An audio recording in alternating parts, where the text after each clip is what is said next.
Rain came down in cold silver sheets, and Officer Hollis Beaumont froze in the doorway of the Greyhound station because his own partner was breaking every rule the department had ever taught him. 4 shepherds lay in a tight circle around a scuffed leather suitcase, ears flat, tails still. "Boone, up," Wendy whispered, kneeling. The dog would not look. A soft, broken sound rose out of his chest, the sound a creature makes when something inside it has been decided. Before we go any further, tell me in the comments what part of the world you're listening from, and hit that subscribe button so you don't miss stories like this one. Hollis had worked with Sergeant Wendy Kilgore for 9 years, long enough to know that Boone was a machine dressed up in fur.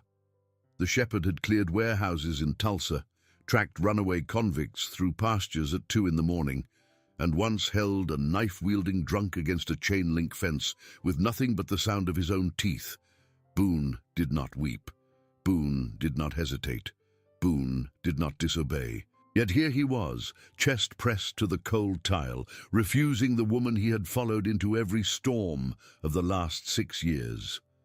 And the other 3 shepherds, Diesel and Tessa and Kobe, 3 dogs from 3 different handlers who had walked in for a routine bag sweep on their way home, had gone down beside him as if some silent order had passed through the air, an order none of the humans could hear. Hollis crossed the waiting room slowly, the wet leather of his boots squeaking, and even the vending machine seemed to hum quieter than it had a minute before. A woman with a small child on her hip stared from the ticket counter, one hand pressed flat over her mouth. A janitor stood by his cart with the mop suspended in mid-air. Nobody was moving because the dogs were not moving, and the dogs were not moving because of a battered leather suitcase set carefully, almost tenderly, on the floor beside the empty bench where the last bus to Wichita had loaded up 30 minutes before. "Wendy," Hollis said quietly, "you okay?" She did not turn her head. She was looking at Boone the way a person looks at someone they thought they knew inside and out. "He won't come off it," she said, and her voice cracked on the word off. "I've never seen this. I've never seen any of it." "That's not a bomb posture," Hollis said. "No. That's not a narcotics posture either." "No. Then what is it?" Wendy swallowed.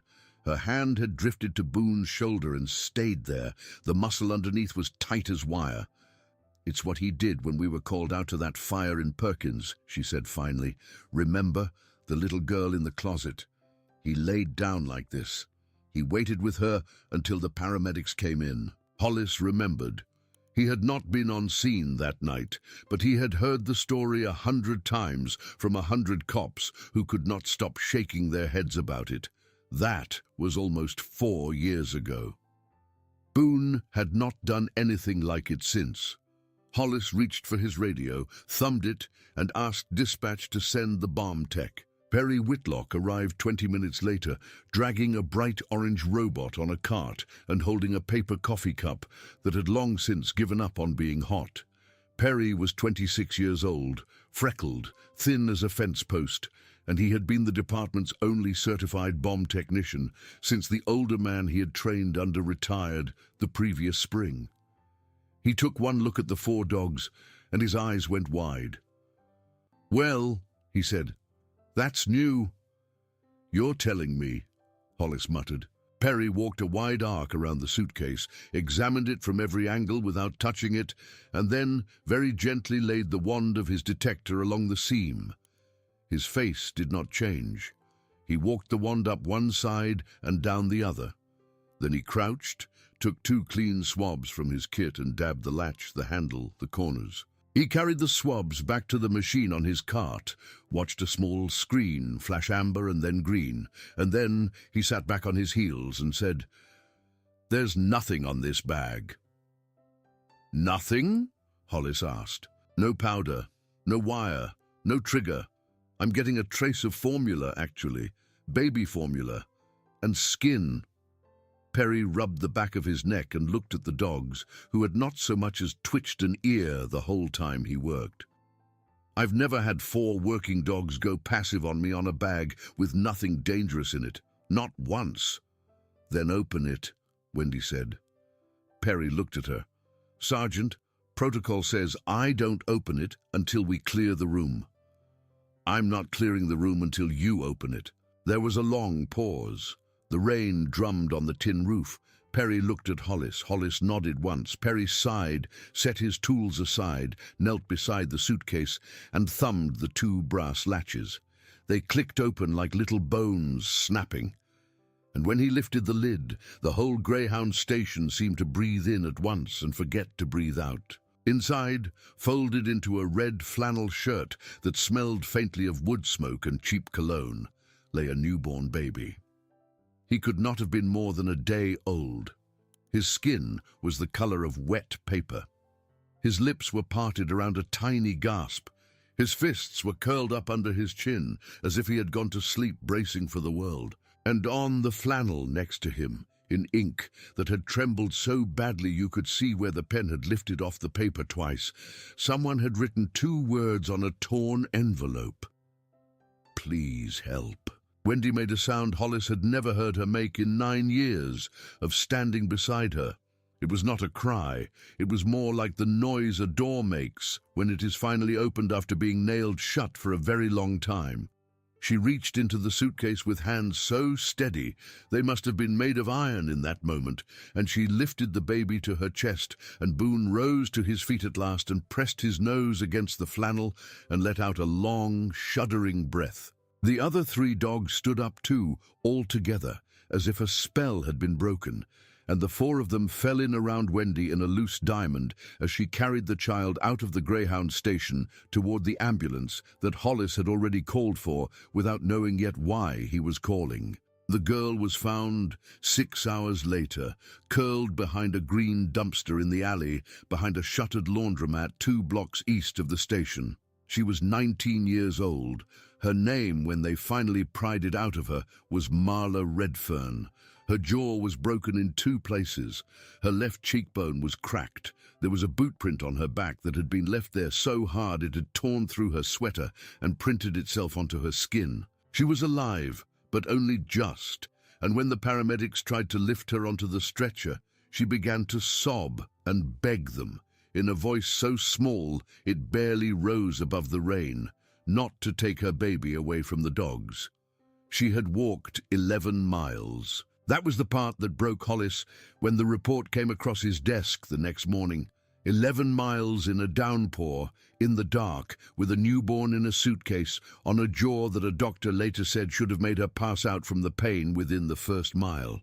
She had been trying to reach the bus station because she had heard dogs bark there once, on a summer afternoon 2 years back, when she had gotten off a Greyhound coming home from a job interview she did not get. She had remembered the dogs. She had remembered thinking in some quiet corner of her mind that dogs knew things people did not. So when the man she lived with had held her by the throat against the kitchen counter and told her the child would not see morning, she had waited until he passed out on the couch, had wrapped the baby in the only clean thing she could find, had set the 2 of them into the old suitcase her mother had left behind, and had walked. She had cracked the lid a finger's width so the child could breathe. She had set him down inside where the dogs would find him.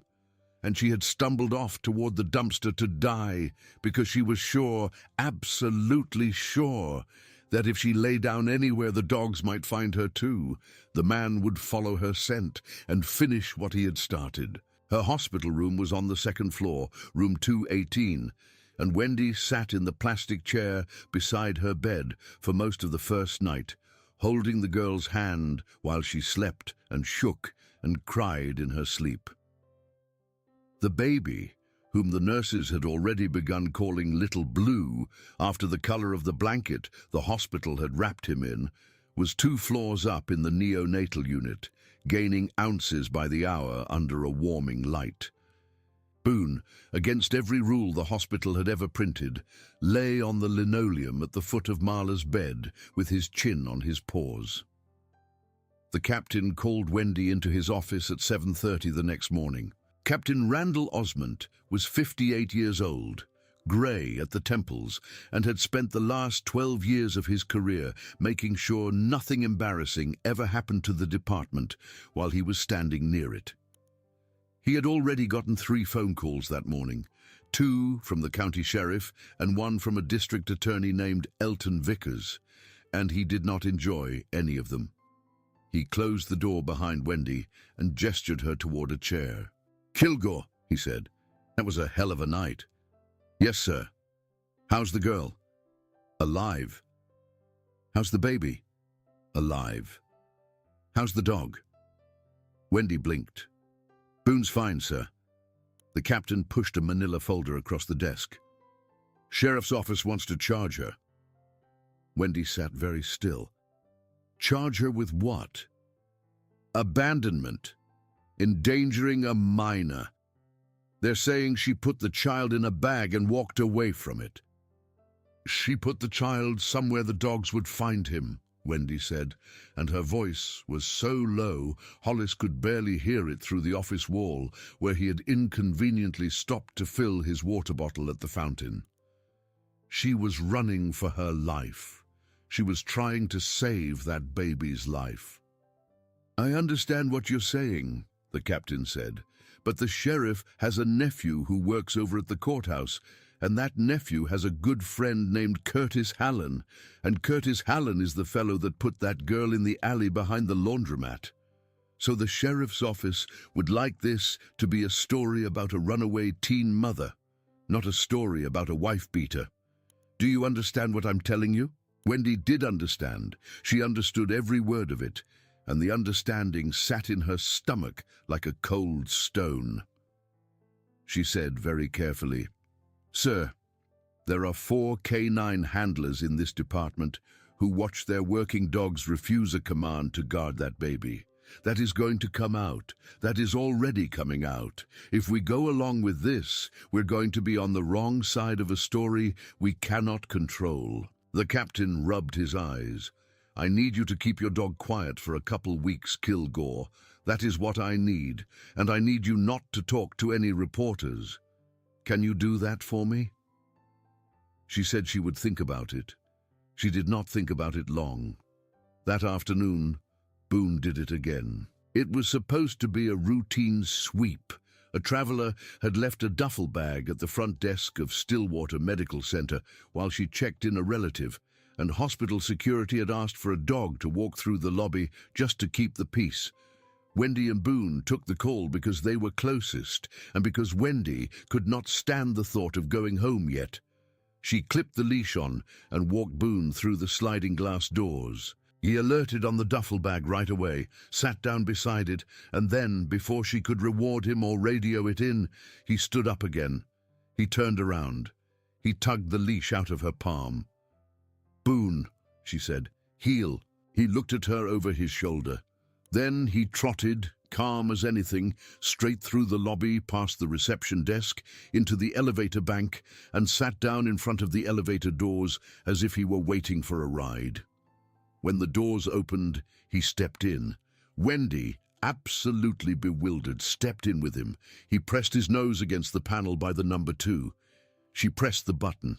The elevator rose. When the doors slid open on the 2nd floor, he stepped out and walked without hurry, without hesitation, down the long corridor to room 218, where he lay down at the foot of Marla Redfern's bed and put his chin on his paws and closed his eyes. Marla was awake.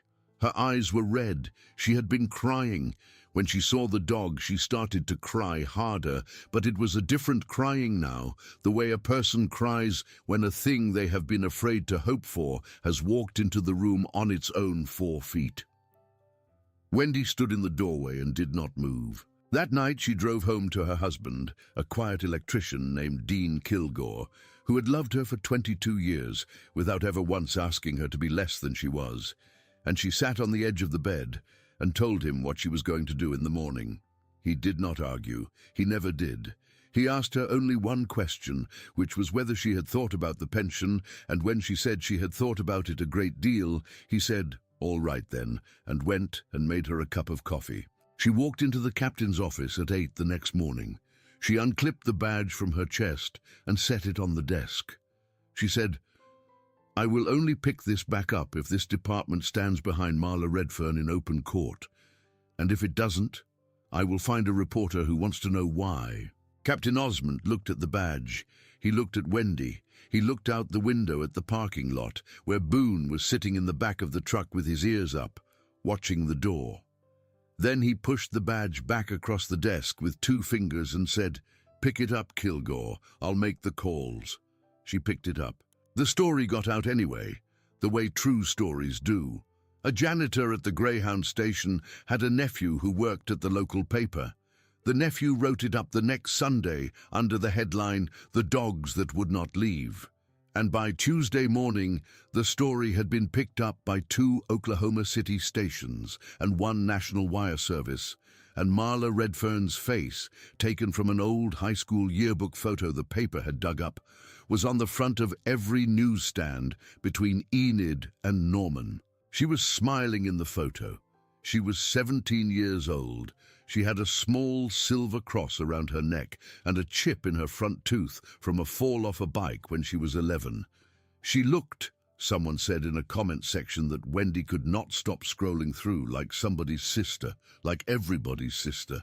Curtis Hallen was arrested that Thursday at a gas station in Perry, Oklahoma, trying to buy a bus ticket to Amarillo with cash. He had a black eye that his brother had given him 3 days earlier for hitting Marla so hard the whole neighborhood heard it. He had $420 in his back pocket and a butterfly knife in his boot. He did not resist. He told the arresting officer in a bored voice that the girl was going to lie about him and he was going to walk. He said it like a man reading the weather forecast. His cousin at the courthouse was a man named Delbert Hallen, who worked as a court records clerk and who had a spare key to the evidence room and no shame about using it. 2 nights after Curtis was booked, Delbert let himself into the file room, pulled Marla Redfern's medical records out of the case folder and shredded them. He also pulled Wendy Kilgore's use of force reports from the last 4 years in the hope of finding something he could use to make her look bad in court. He found nothing.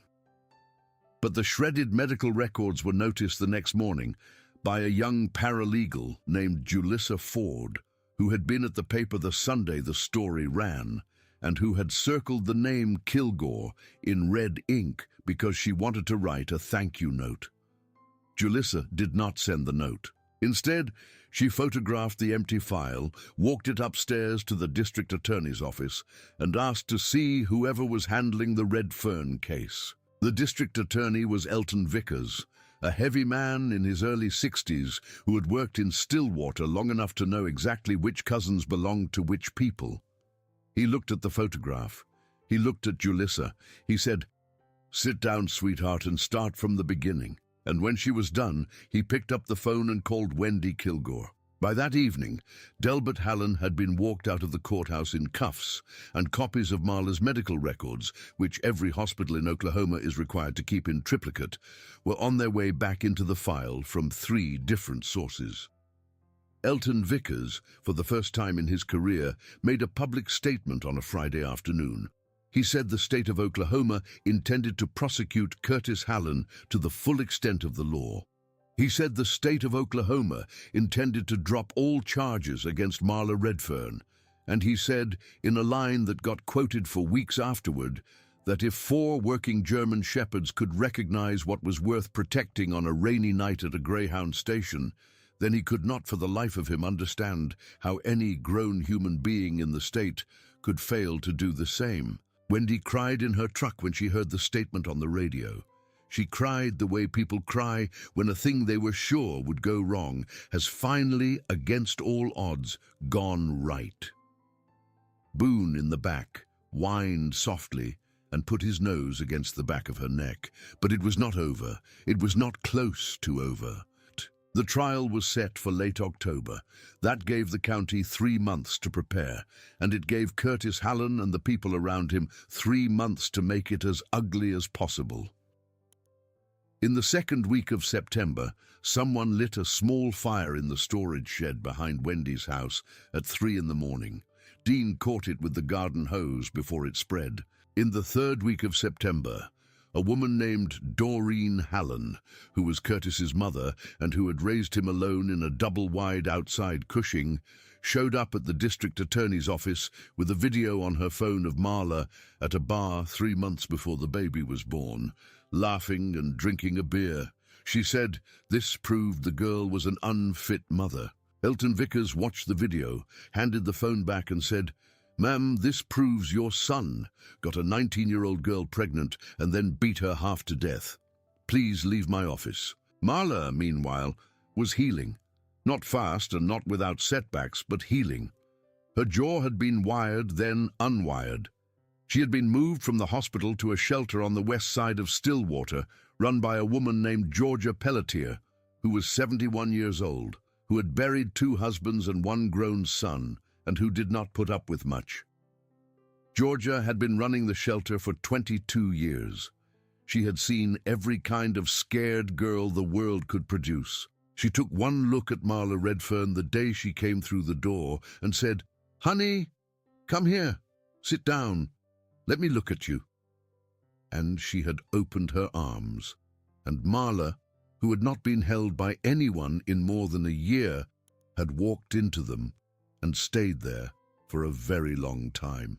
The baby, whom Marla had begun calling Samuel because she said the name meant heard by God, and she could not think of anything else in her life that had been heard, was staying at the shelter too, in a small room with pale yellow walls and a rocking chair that Georgia had brought from her own bedroom.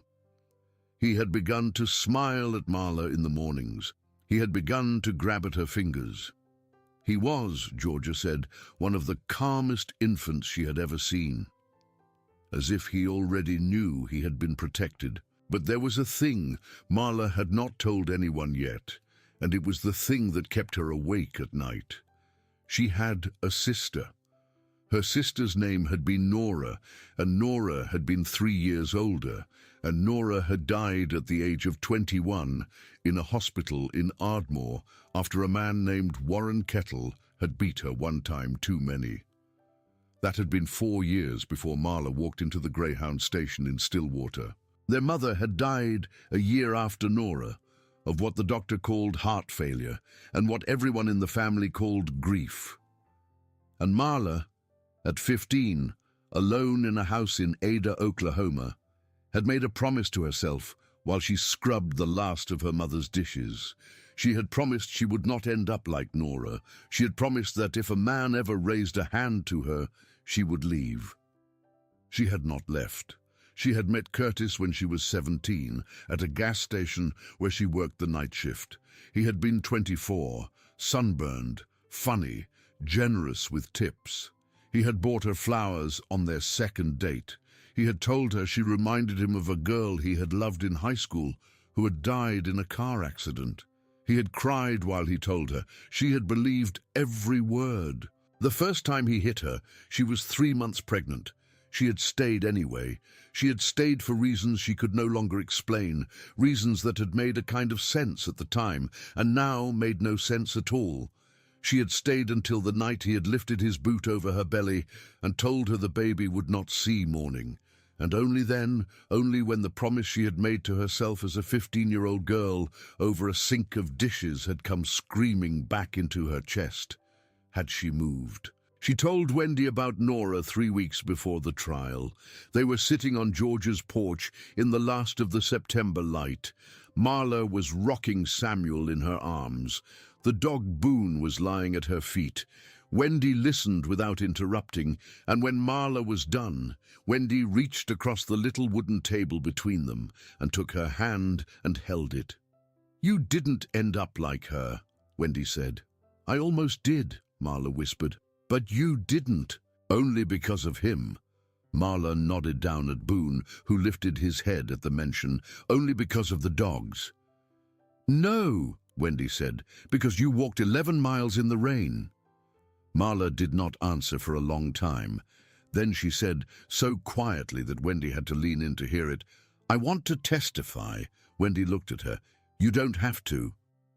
"I know I don't have to. It's going to be hard. It was hard already." Wendy squeezed her hand. Samuel, in his mother's arms, made a small, contented sound and fell asleep. The bad news came the following Tuesday. Curtis Hallen's lawyer, a slick man from Oklahoma City named Bram Whitford, had filed a motion arguing that Marla's testimony could not be relied on because of what he called her documented pattern of unstable behavior. He was going to try to get the jury to believe she had made the whole thing up. He was going to try to introduce the video from the bar. He was going to try, Julissa Ford warned them in the little office where the DA's team met on Wednesday nights, to make it look like Marla had abandoned her baby out of postpartum depression and was now blaming an innocent man because she was ashamed. "That's insane," Wendy said. "It's a strategy," Julissa said. "It works sometimes. Juries are strange." "What do we do?" Elton Vickers leaned back in his chair. He looked at Wendy for a long moment. Then he said, "We put the dog on the stand." There was a silence in the room. "You can't put a dog on the stand," Hollis said. "You can if he's a certified working animal and his handler testifies about his behavior," Elton said. "It's not standard, but it's been done. There's a case out of Texas from 2010. Dog identified an arsonist, and the handler walked the jury through the alerts. Conviction stood on appeal." "And you want to do this?" Wendy asked. "I want to make the jury see," Elton said.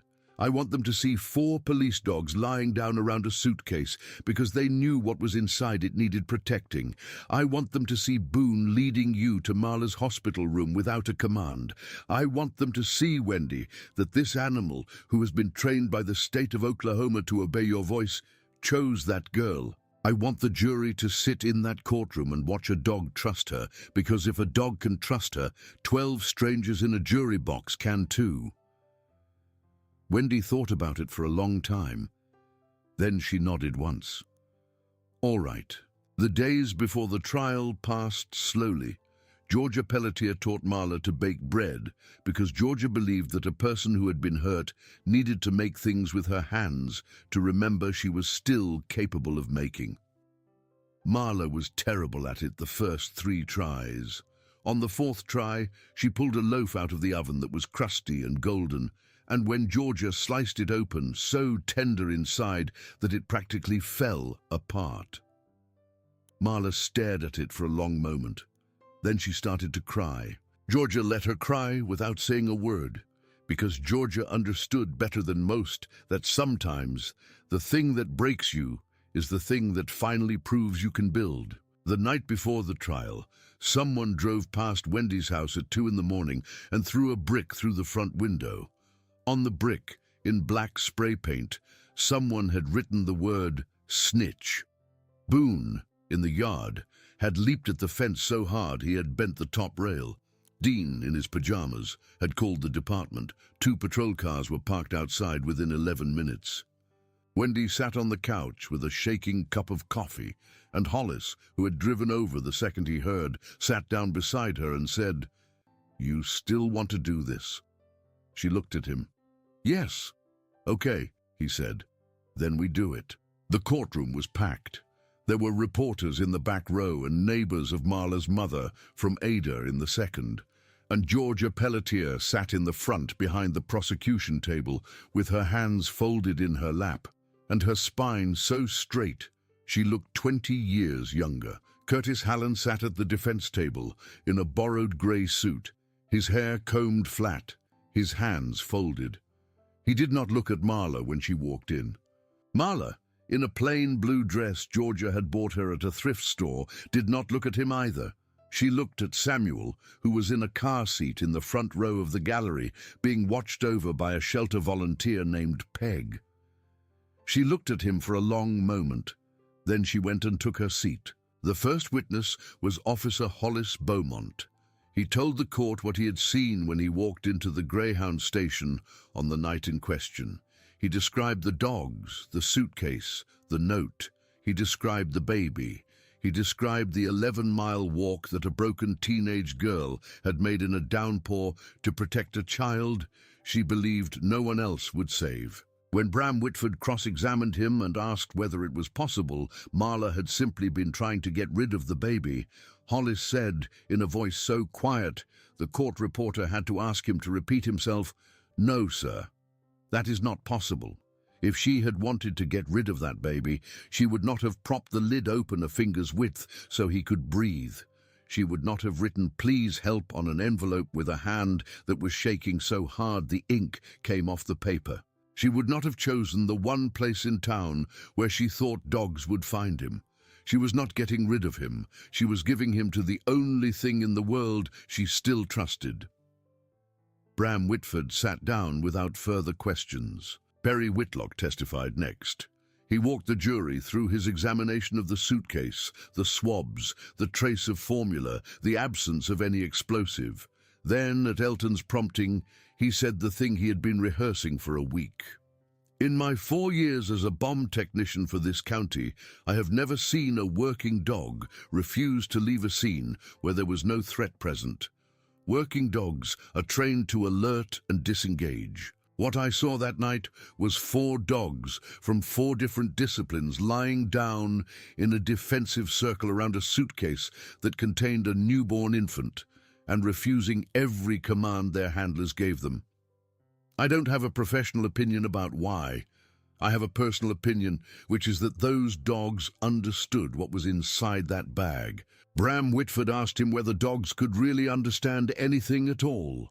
Perry Whitlock, who had grown up on a farm outside Ponca City with 3 border collies, looked the lawyer in the eye and said, "Sir, if you have ever lived with a dog, you already know the answer to that question. Please don't insult me and don't insult the jury." The gallery made a small, quiet sound that was not a laugh, but was close. Wendy testified after the lunch break. She walked the jury through what Boone had done at the Greyhound station and what he had done 3 days later at the hospital. She described, with a steadiness she had not known she possessed, the moment the dog had walked her to Marla's room without a command and had lain down at the foot of the bed and had refused to leave. Elton, at the appropriate moment, gestured to the bailiff. The door at the side of the courtroom opened. Boone, in his blue vest, was led into the courtroom on a lead by a handler from another unit because Wendy was not allowed to handle him while she was testifying. He walked calmly down the aisle. He walked past the defense table without a glance. He walked past the prosecution table. He walked to the gallery. He stopped in front of the plain blue dress and the young woman inside it, and he lay down. Marla, in the witness chair a few feet away from her own testimony, began to cry very quietly. Bram Whitford objected. The judge, a woman in her late 50s named Yvonne Lattimore, looked at the dog. She looked at Bram Whitford. She said, "Overruled. The animal's behavior is relevant to the state's argument. Continue, Mr. Vickers." Elton did not have to continue. The dog had done it for him. He rested his direct examination and sat down. Marla took the stand the next morning. She was sworn in with her hand on a Bible her grandmother had once owned, which Georgia Pelletier had loaned her the night before. She spoke slowly at first, because her jaw was still tender when she talked for too long. She told the court about meeting Curtis at the gas station. She told the court about the flowers. She told the court about the first time he hit her. She told the court about her sister Nora. She told the court about the promise she had made herself at 15. She told the court about the night in the kitchen, the boot, the words the baby would not see morning. She told the court about the suitcase. She told the court about walking 11 miles in the rain because a woman with a broken jaw and a newborn in a bag had nowhere else to go. And when Bram Whitford stood up to cross-examine her and asked her, in a tone he clearly thought was clever, why the jury should believe a girl who had abandoned her baby in a suitcase, Marla looked him in the eye and said, "Sir, I did not abandon him. I chose the safest place I could reach on foot. I chose it because I couldn't carry him any farther, and I knew he would die in the rain. I chose it because I remembered dogs from that station, and I thought dogs would help him. If you think that is abandonment, sir, then I think you have never been that afraid in your life. The jury deliberated for 6 hours. They came back on a Thursday afternoon at 4:15. The foreman was a retired schoolteacher named Barnett Prue, who had spent 41 years teaching English at the public high school in Cushing and who did not raise his voice for anyone. He rose. He read the verdict. Guilty of aggravated domestic battery. Guilty of attempted murder of an unborn child, which was the closest thing the state had to a charge for what Curtis had done in the kitchen that night. Guilty of witness intimidation for the fires and the brick and the phone calls. Curtis Hallen sat at the defense table with his hands folded and his face gone still. He was sentenced 2 weeks later to 11 years in the state penitentiary at McAllister, with the possibility of parole reduced to a formality by the string of infractions his lawyer had not been able to keep out of the sentencing hearing. Delbert Hallen, the cousin at the courthouse, pleaded guilty to obstruction of justice and evidence tampering and got 1.5 years. He lost his job the same afternoon. Wendy Kilgore drove home from the sentencing with Boone in the passenger seat. She rolled the window down for him because he liked the wind on his face. She sang along, very badly, to a country song on the radio. She cried a little, halfway home, but she was smiling while she cried. The story did not end there, because the best stories never do. Marla stayed at Georgia's shelter for another 8 months while she finished her general equivalency diploma and started a certificate course at the community college in food services. Georgia paid the tuition out of the shelter's discretionary fund, which she was allowed to spend however she liked, and which she said had never before been spent on anything so worthwhile. Marla got a job at a bakery on Main Street in Stillwater 6 months after that, and by the following spring she had been promoted to morning shift lead, and by the summer after that she had saved enough for a 2-bedroom apartment on 6th Avenue with a small yard where a child could learn to walk. She took Samuel with her everywhere. He was, by the time he was 18 months old, the calmest and most curious toddler anyone at the bakery had ever seen. He said his first word at 14 months. The word was dog. Wendy and Dean Kilgore had never had children of their own. They had tried for many years and had eventually accepted that it was not going to happen for them and had made a peace with it that was not always steady, but was mostly enough. When Marla asked them, on a warm evening in April when Samuel was 20 months old and Wendy was sitting on the porch of the little apartment on 6th Avenue with the child on her lap, whether the two of them would be willing to adopt him, Wendy did not answer right away. She looked at Marla for a long moment. She said, "You would not lose him. You know that." "I know," Marla said. "I'm not giving him up. I'm giving him more. He would still be mine. He would just also be yours." Wendy looked down at the child in her lap, who was pulling at the buttons of her shirt and laughing at nothing. She looked up at Dean, who was leaning in the doorway with his hands in his pockets and a small, careful smile on his face. She said, "Are you sure, Marla?" And Marla, who had walked 11 miles in the rain, said, "I have never been more sure of anything." The adoption went through the summer. Samuel turned 2. It was an open adoption, which meant Marla was in his life every week and would be for the rest of it. The three of them, Wendy and Dean and Marla, worked out the schedule the way sensible people work out schedules, over cups of coffee at Georgia's kitchen table, with Georgia herself sitting in as a kind of grandmother emeritus. Samuel called Marla Mama, and he called Wendy Mom, and he called Dean Papa. And by the time he could put a sentence together, he understood, in the untroubled way children understand these things, that he had been loved by a great many people from the moment he came into the world, and that this was a good thing and not a strange one. Boone retired the same year. He was 10 years old, and his hips were starting to bother him on cold mornings, and Wendy, who had promised him a long time ago that she would know when it was time, brought him home for good on a Friday afternoon in September. The department threw him a retirement party in the parking lot of the station. There was cake for the people and a piece of steak for the dog. Hollis Beaumont, who had been promoted to sergeant himself by then, gave a short speech in which he said, "I have worked with this dog for 6 years. He has taught me things about doing the job right that no human being ever taught me. He picked a fight with a stranger's baby and won. That is the finest description of a police officer I can give." Everyone had laughed and clapped, and Boone had thumped his tail on the pavement without getting up because he was old and dignified and knew when the fuss was really about him. He spent his retirement on the Kilgore's back porch in Stillwater. He watched the yard. He watched the birds. He watched Samuel learn to walk in the grass and then run in the grass and then chase after him across the grass with a plastic sword in his fist, laughing so hard he fell down every third step.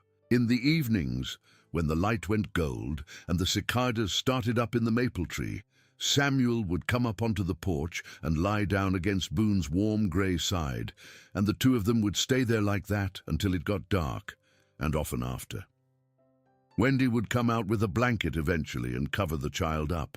She would sit on the porch swing with Dean and drink her coffee and watch them. She would think, more often than not, of a night in a Greyhound station with rain coming down on the tin roof, and of 4 dogs in a circle around a battered leather suitcase, and of a young girl bleeding behind a dumpster 2 blocks away who had known, somehow in the last dregs of what she had left, that dogs would recognize a good thing when they smelled it.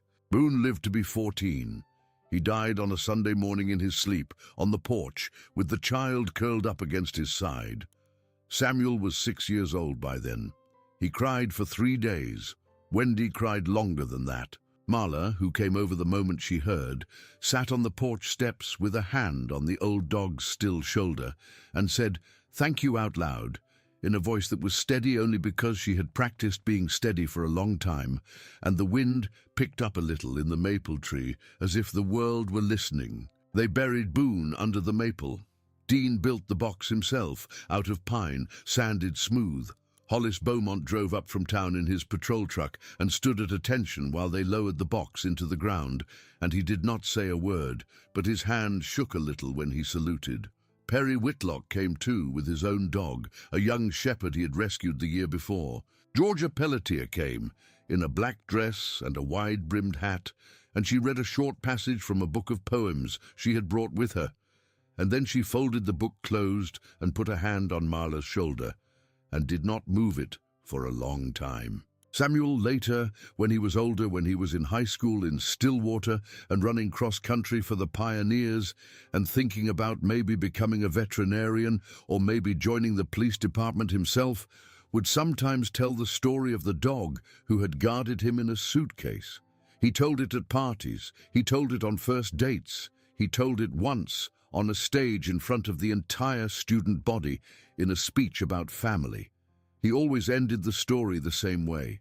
He would say that he had been given 3 mothers and 2 fathers and a grandmother named Georgia and a whole department full of aunts and uncles in blue uniforms.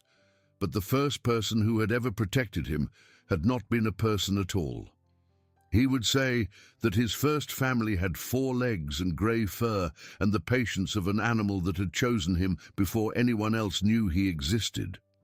He would say that when he thought about what love looked like, he did not think about words. He thought about a dog lying down in a circle around a suitcase in a bus station in the rain. And on a Thursday evening in late October, the anniversary of the night at the Greyhound station, every year for as long as Wendy Kilgore lived, she would drive out to that station and park her truck at the curb and walk inside and buy a cup of coffee she did not really want and sit on the plastic bench by the vending machines for a little while. The station had been remodeled twice by then. The benches were new, the vending machines had been replaced, but the tin roof was still the same, and when it rained, which in Oklahoma in late October it often did, the sound of the rain on the tin was exactly what it had been on the night when 4 dogs had lain down in a circle around a battered leather suitcase and had refused, against every command their handlers gave them, to walk away.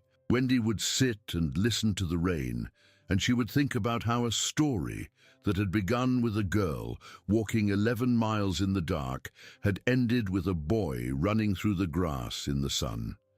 She would think about how nothing in her life, not the badge, not the marriage, not any of the arrests she had made in 28 years on the job, had taught her as much as one dog on one wet tile floor, with his chin on his paws and his eyes on a suitcase. She would think about Boone. She would think about Marla. She would think about the small, brave sound the girl had made in the alley behind the laundromat when the paramedics had tried to lift her, begging them not to take her baby away from the dogs. And she would sit there in the empty station until the coffee was cold. And then she would get up and she would walk out into the rain, and she would drive home to a porch where a child, now grown, sometimes still came to sit with her in the evenings and watch the light go gold over the yard where an old dog had once slept. She never told anyone why she went to the station on that night of the year. She did not have to. Hollis knew. Dean knew. Marla knew. Samuel, when he was old enough, knew too. Some things did not have to be said out loud. Some things were carried in the chest the way a dog carries a scent, quietly and patiently, and for as long as the animal is alive. If this story moved you, if it made you think of a dog you have loved, or a person who once stood in the rain for someone smaller than themselves, take a moment to leave a comment about it below and hit the like button and follow along, because there are more stories like this one waiting to be told. And every one of them is a reminder that the smallest acts of protection, the ones that go on when nobody is watching, are the ones that end up saving the whole world, one child and one dog and one rainy night at a time.